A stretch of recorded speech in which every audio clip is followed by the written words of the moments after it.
کیا آج ہماری سوچ یہ نہیں ہے کہ میں اپنے ہی بندوبست پہ چل رہا ہوں؟ ایک لفظ استعمال ہوتا ہے جس کو کہتے ہیں یہ سیلف میڈ ہے. کیا یہ کلمہ کفر نہیں ہے؟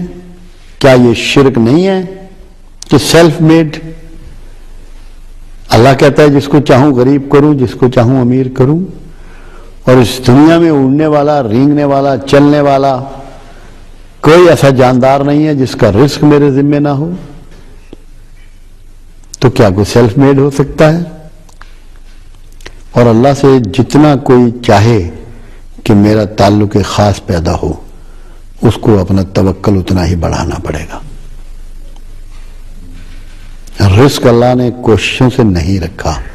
کوشش تو حجت ہے، محنت کرنا، جستجو کرنا، اللہ کی دی ہوئی ٹیلنٹ کو، مہلت کو، زندگی کو، انرجی کو، طاقت کو، ہنر کو استعمال کرنا تاکہ اس کی کائنات کی بیوٹیفیکیشن میں ہمارا حصہ پڑ جائے. نتائج اللہ کے پاس ہیں. جس کو چاہے غریب کرے، جس کو چاہے امیر کرے. خود کلیم کرتا ہے وہ. جسے چاہے کشائش والا رزق دے، جسے چاہے تنگی والا رزق دے، جسے چاہے رزق میں فضیلت دے.